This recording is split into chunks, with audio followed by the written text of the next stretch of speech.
నమస్కారం.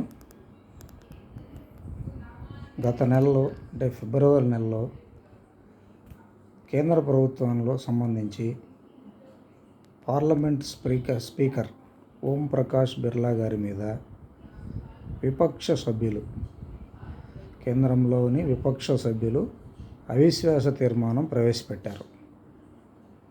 దానికి వారు చూపించిన కారణం వచ్చేసి శీతాకాల సమావేశాల్లో విపక్ష సభ్యులకి తగినంత సమయం కేటాయించలేదని, వారు వివరణ ఇవ్వాల్సిన అంశాలకు సంబంధించి మైక్ కేటాయించలేదని అనేక కారణాలతోటి ప్రధాన ప్రతిపక్షమైన కాంగ్రెస్, వామపక్షాలు, వారి మిత్ర బృందం మొత్తం కలిపి అవిశ్వాస తీర్మానం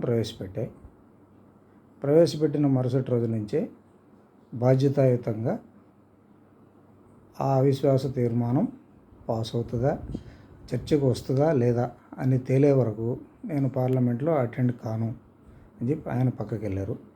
డిప్యూటీ స్పీకర్ గారు సభను నిర్వహించారు.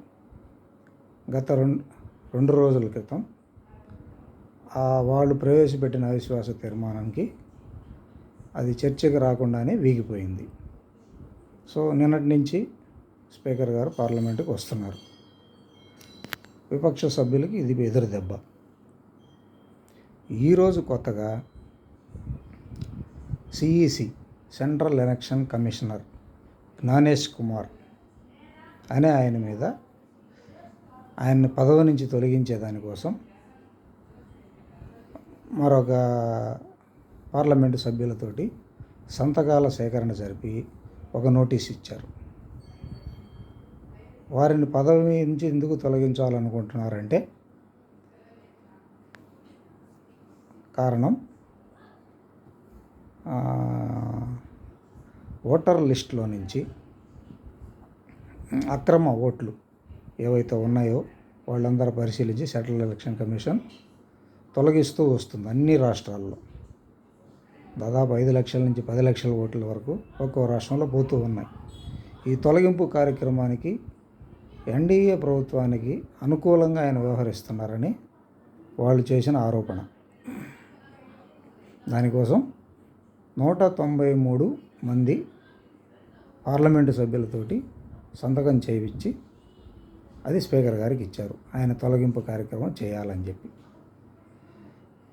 రూల్స్ ప్రకారం 100 మంది సభ్యులు సంతకం చేస్తే సరిపోతుంది. కానీ 133 మంది పార్లమెంట్లో, ఒక 60 మంది రాజ్యసభలో 193 మంది సంతకం చేసి ఇచ్చారు.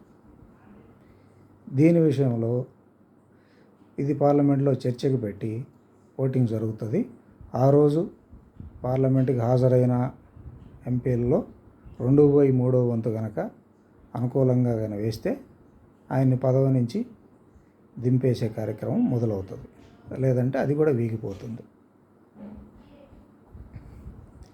విపక్ష సభ్యులకి ఇది రెండవసారి సఫలమా విఫలమా అనేది తెలుస్తుంది. ఇరాన్ అమెరికా యుద్ధం సందర్భంగా ఆయిల్ ధరలు పెరుగుతాయని, గ్యాస్ ధరలు పెరుగుతాయని దేశమంతా పెద్ద చర్చ జరుగుతూ ఉంది. గ్యాస్ ధరలు పెరుగుతాయి అనేది ఇంతగా మొదలుపెట్టలేదు, ఆయిల్ ధరలు కూడా పెంచలేదు. కానీ గ్యాస్ కొరత అనేది కొంత వస్తుందన్న ఉద్దేశంతో గ్యాస్ వెలికితీత కంపెనీలకి ఎక్కువ ప్రొడ్యూస్ చేయమని ఇన్స్ట్రక్షన్స్ ఇచ్చారు సెంట్రల్ గవర్నమెంట్ వాళ్ళు. దాదాపు చెప్పిన తర్వాత రోజు నుంచి ఒక 25% ప్రొడక్షన్ అవుట్పుట్ ఎక్కువ వస్తుంది. ఇది చేస్తున్నారు.